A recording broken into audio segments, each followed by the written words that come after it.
Hello and welcome to Sideshow Live. Thanks for hanging out with us today. You might notice that I am not the normal host, but that's because Spooktacular took place here at Sideshow last week, and in order to launch 28 products, a bunch of giveaways, a lot of reward points, we had to sacrifice somebody to a dark elder god on a different plane of existence, and well, she's not going to be joining us for at least a week. So take that what you will. That said, we do have a lot of stuff coming up to show you this week. So we're looking at the Black Cat premium format figure. We're going to be taking a look at one more of our premium art print, the Meanwhile at the Sweet Shoppe, featuring Batman and Catwoman. We have a surprise segment. We're going to have our first ever guest here on the live stream, talking about Court of the Dead and the leader of the Bone faction, Zile. We're going to be unboxing and giving away John Blake and the Bat Signal from Hot Toys. It's a 6-scale figure. And as always, if you want to win that 6-scale figure, you can check out sideshow.com/live contest. That's sideshow.com/live contest. If you're watching it now, you can enter. If you're watching this a week from now, you can still enter to win. We'll be making the announcement on next week's live show. Maybe the regular host will return, maybe not. And then we're also going to be announcing the winner from last week's live show, which they won the Lady Death premium format figure. So now that that's all taken care of, let's talk a little bit about the news. Please keep in mind that I'm not the normal person, so I don't have a lot of news. But we know that Meanwhile at the Sweet Shoppe art print goes live this week on Sideshow.com. You can also get the life-size Stormtrooper that it becomes available tomorrow. This is a life-size Stormtrooper from the original Star Wars trilogy, so you can check that out and bring the Empire into your home. We also have Doctor Strange is opening this week, so if you're going to see Doctor Strange either early on Thursday or on Friday, or even any time this weekend, why don't you talk about it with Ruth? She's manning the chat channels today. Aside from talking about Doctor Strange, feel free to talk about Australian rules football and origami. Where we find these people, I do not know. So, we're going to take a look at a video, then we're coming back with the Black Cat premium format figure, but for now, check out the Green Lantern unboxing.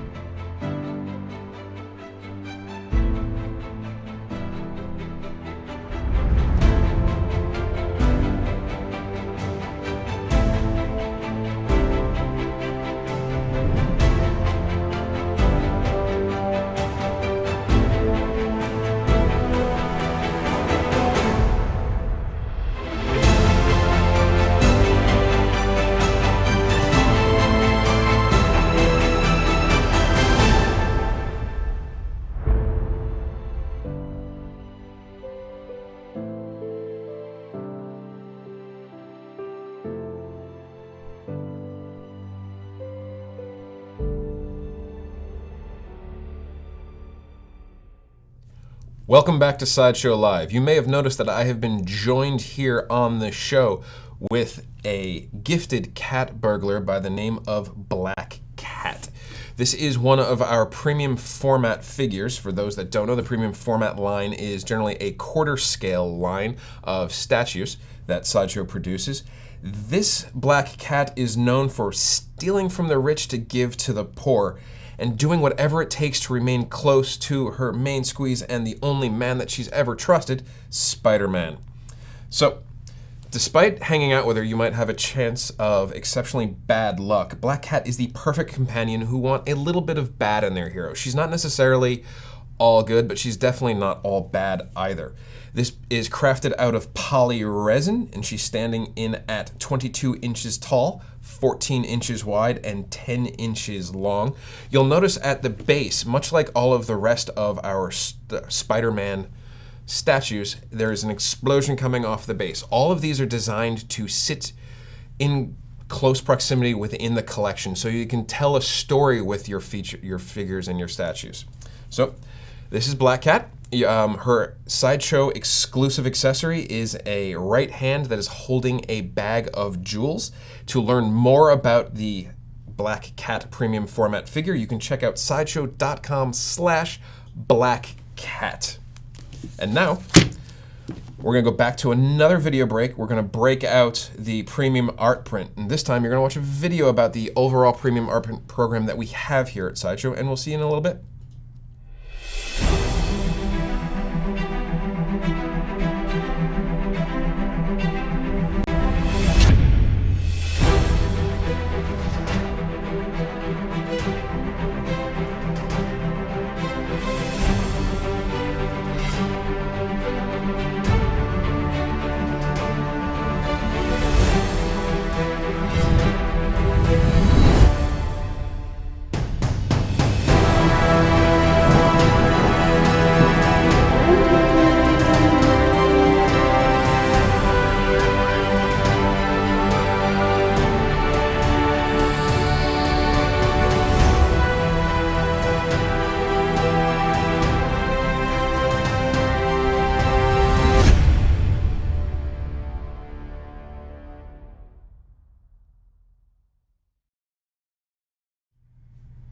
Welcome back to Sideshow Live. Thanks for checking out a video about our premium art print program.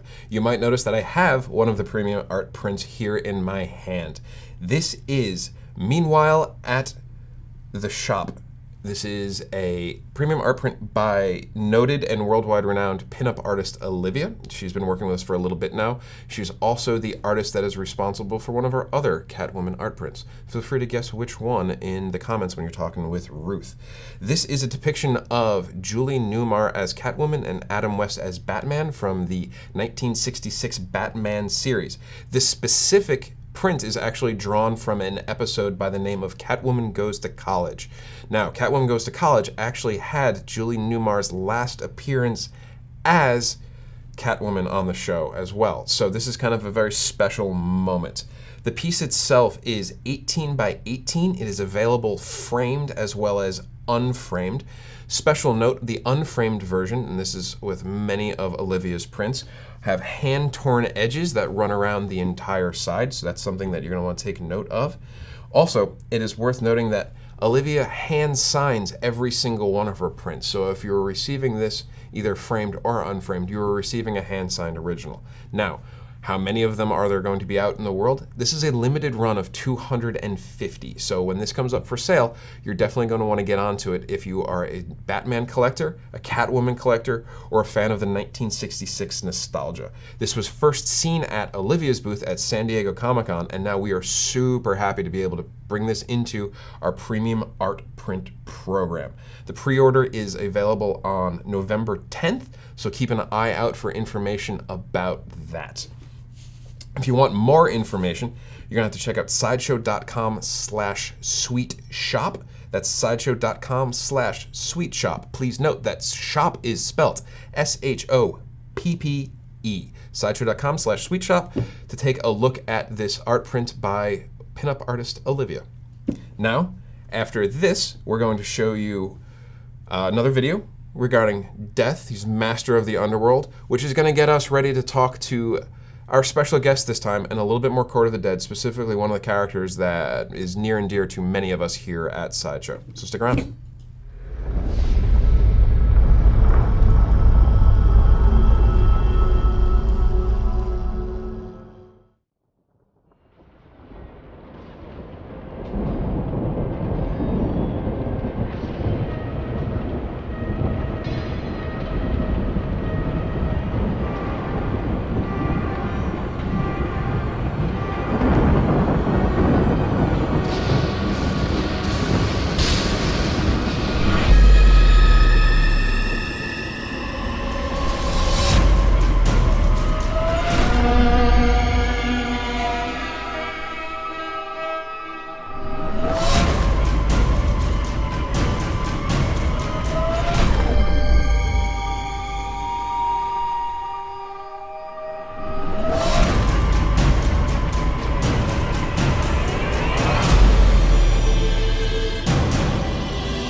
Welcome back to Sideshow Live. Now that you've checked out Death, Master of the Underworld, and gotten yourself in a place where you're ready to hear a little bit more about Court of the Dead, I would like to take this opportunity to welcome onto the show a very special guest, our first ever guest here. This is an artist who is going to tell you a little bit more about his background and how he works with Sideshow, but I'd like everybody to meet Amilcar Fong. Amilcar, thank you so much for hanging out with us this morning. We really do appreciate you taking the time.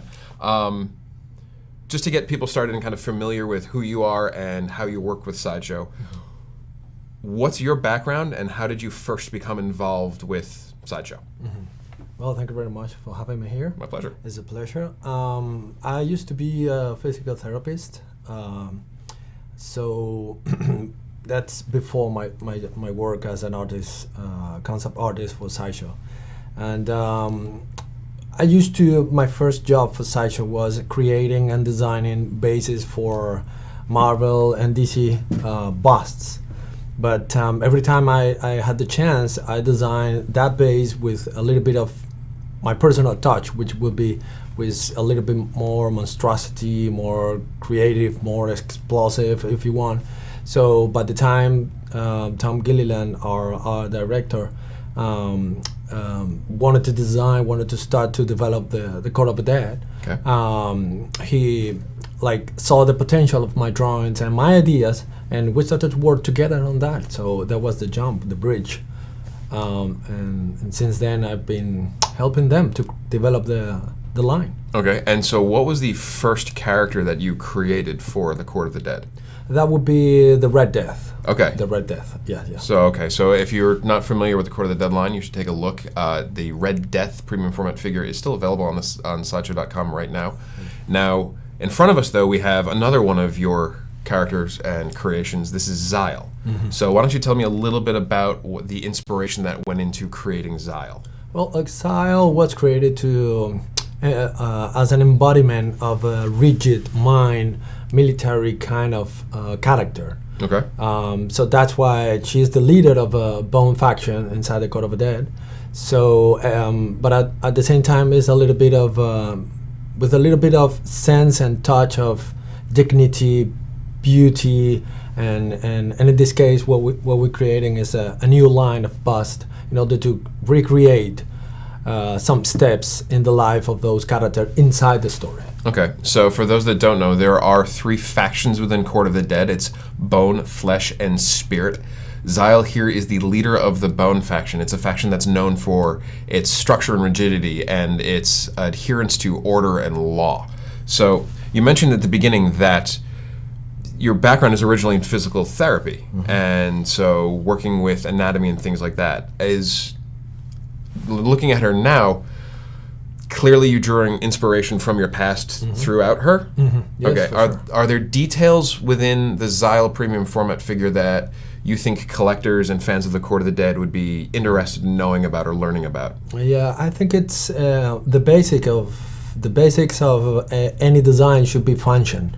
So no matter how big she is, how beautiful, how glamorous she might be, is all designed based on function. So, for example, when you see the wrist and the cage, you would see that it has kind of teeth and protrusions, if you want.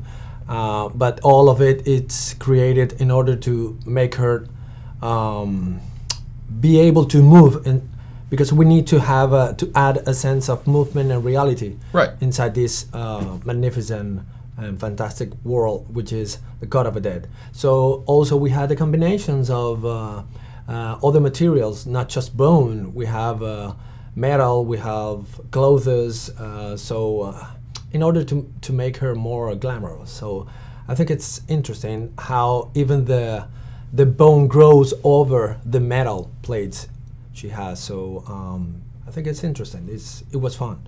Okay, so aside from the fact that our premium format figures often have mm-hmm. mixed media and things like that, her character itself is actually got bits of bone that are encompassing the metal, making them more a part of her? Yes, of course. Yeah. I hadn't realized that. Mm-hmm. So you also mentioned the bust, and we clearly have a bust of Zile sitting here on the table as well, and this is an art study that you've been working on. Yes. How would you say that Zile is either evolving in these 2 different forms, or what story are you trying to tell? Mm-hmm. Well, in my case, in this case, it would be like a previous state of the character.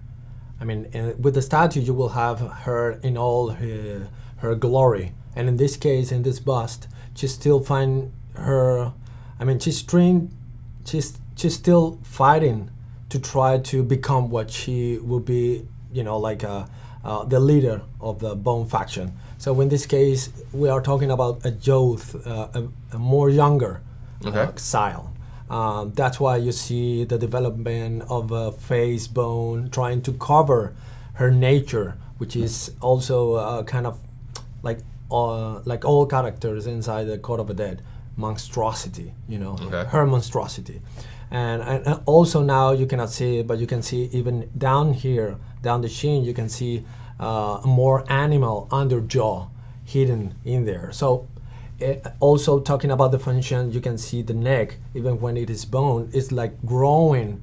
The normal vertebrae column is grown up in order to form a kind of delicate woman neck. Okay. So yeah. So this is essentially a younger version of Zile, Yes. who's not quite coming into her own comfort level, so she's Yes. still trying to cover up maybe the Yes. monster that's... Oh yes. Okay. Oh yes. Oh yes. I mean, it's an absolutely beautiful piece. Now, you mentioned through physical therapy that you're drawing a lot of anatomy influence on that. Are you integrating elements of what you know in terms of like bone density, structure, maladies, things like yes. that? Yes, of course. Yeah. Everything we do here, everything I design on Exile and generally in every creature or character I design for the God of the Dead must have, and I have that in my mind always, must have a connection to reality. And in this case, the bone and every protrusion have to be, in a sense, like believable. You don't have to. I mean, you cannot put this, for example, these big fangs or teeth in the middle of this. You put it here, in the end of a bone, Okay. not just in the middle. So people can have that kind of believability. Yeah. Yes. Okay. Yes. That's a word. So yeah, that's what I do. Even up here, you can see that the frontal bone plate of our human skull is developing to create that kind of holding function with this metal plate. Okay. So yeah, like that. Even the nose, right? The nose has grown up. I designed it in that way, like it would be made of keratin, like the same material or substance that it is made of the fingernails, the horns, Right. and everything. So that's the way I usually design. No, it's fascinating. The characters, Okay. And now, as I understand it, for those that don't have it yet, there's a lot of Amilcar's art in the Chronicle of the Underworld as well. Yes. Certain pieces you want to call out that you're particularly proud of there? Or? Well, I do really love one. I mean, all the work I did for the God of the Dead, but there are some characters that probably maybe won't see the light of a day as a sculpture. So for example, we are talking about the. There is a character. Well, I don't remember, but this is one that has the head floating, which is incredible, and big hands, and I don't know. It's all the book is amazing. So anyway. All right. For those that are interested in the book and just interested in learning more about Amilcar and Court of the Dead as well, you can always visit courtofthedead.com. And then Amilcar, you're going to be joining us again in April and hanging out with us at Monsterpalooza. Yes. So if you're in the Los Angeles, Southern California area, you can meet Amilcar, talk about Court of the Dead, and get the Chronicle of the Underworld signed when you're hanging out with us then too. Yes, I will. That will be my pleasure. Great. Well, thanks very much for coming onto the live stream. We really do appreciate it. We're going to take another quick commercial break, and then we're going to come back to the unboxing of the John Blake and Bat Signal 6-scale figure from Hot Toys.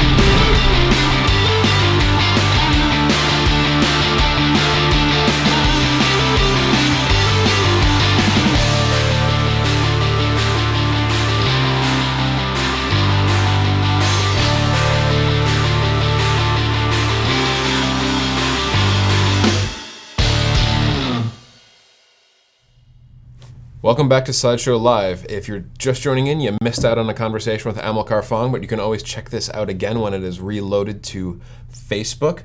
And now, in front of me, you're going to notice we have John Blake with the Bat Signal. This is the 6-scale figure from Hot Toys.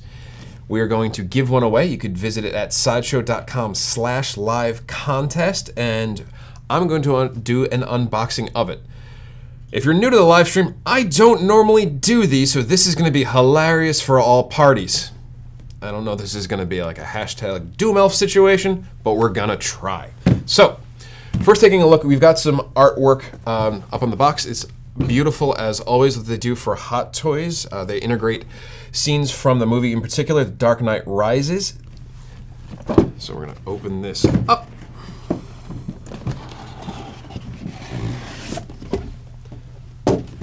Interior of the box, we've got something covering up all of the pieces as well, a little bit more art. And then, as I remove that, you'll see a number of other pieces. Now, this version of John Blake, of which there's only really been one, is a fully resculpted portrait of Joseph Gordon-Levitt. I'm going to get him set up here. So, because, by the way, this is the exact one that we're giving away, so I'm going to leave the plastic on the portrait and the hands and things like that, because when it reaches you, we want to make sure that it's in as pristine condition as possible, and believe me, you don't want me messing this up for you. So what we're going to do is set up the base. If you're taking a look at his uniform right now, this is all custom done for the Gotham City Police Department and attached to Mr. John Blake. I'm going to set the base down here, get him adjusted so he is sitting astride it. So you'll notice the different fabric elements that go into it. It's obviously multi-level, so it's not just his jacket, but it is his coat and pants as well. The piece comes with a number of different hands that can grip, as well as, we'll pull this out because this is a particularly interesting detail, a fully crafted faux leather belt with accessories on it, so you can actually holster his pistol, as well as any number of his handcuffs and clips for his pistol that would wrap around as well. There is a grappling hook that also comes with the piece. And then perhaps the most particularly interesting part of the John Blake with bat signal would be the fully functioning bat signal. We're going to pull this one out and take it out of the plastic. So this bat signal actually is, as I just mentioned, fully functional. There's an LED light in it. It is powered by 3 AAA batteries that is also controllable with a remote that is included with the kit. For what it's worth noting, that there is a battery that comes with this remote, so you're going to be getting this exact one. We've already installed the battery. We'll pull it out for shipping, so you can always put it back in. But the piece itself does not come with the AAA batteries. However, yours will, because you're that special, because you're going to win it when you visit sideshow.com/live contest. And because we don't want to unscrew it and take it out again. So, the piece itself stands 24 inches tall. It is 8.5 inches wide. It's weighing in at 7.5 pounds total. And on John Blake here, we've got over 30 points of posable articulation. It is worth noting that for the bat signal, we can actually raise up, down, and it has 360-degree rotation. I think the signal is on this side. So you can see it light up and cast the bat signal into the crowded night sky. That would hopefully herald Batman to come and give him a hand during The Dark Knight Rises. So, as mentioned, it's sideshow.com/live contest, and you're going to win this very one. So we're being very, very careful with it. Now we're going to go back to a video break. We're going to talk about the winner from last week's contest, kind of wrap things up, and you're going to check out a video from Evil Lynn.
All right, you're back on Sideshow Live. That was a video featuring Evil Lynn. She is a member of the Masters of a Universe collection that we've got going on here at Sideshow. You can also check out He-Man and Skeletor.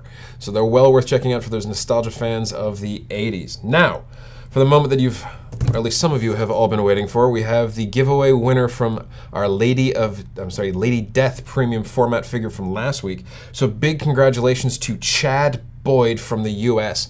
Chad, you are the winner of the Lady Death premium format figure from last week's show. If you want to win the John Blake from this week's show, it's sideshow.com/live contest. We'll make the announcement next Wednesday. So let's bring this to a conclusion. We have seen the Black Cat premium format figure. We have seen Meanwhile at the Shop from a premium art print from world-renowned pinup artist Olivia that we have here in our collection. We have had a conversation with Court of the Dead artist Amilcar Fong about Zile and his art study of the Zile bust and the evolution of how taking somebody who used to work in physical therapy and letting them create things for Court has made us some interesting, scary monsters. We did the unboxing of the John Blake and Bat Signal. We even announced a winner. So, we're going to be back next Wednesday. You might not see me. I might get sacrificed next. You might see somebody new entirely. Ruth's going to be chatting with you in the chat channels for a little bit longer. We're going to show you a video of the Alien Warrior, and then there might be something after it. Thanks for sticking around, and have a great Wednesday, everybody. Hey everyone. Welcome back to How to Be a Poser. Today, we're going to break the rules and use a decidedly non-human posture and body language in order to emphasize the alien nature of a character. To pull that off, we're going to use the Hot Toys 6-scale Alien Warrior figure. Let's get started.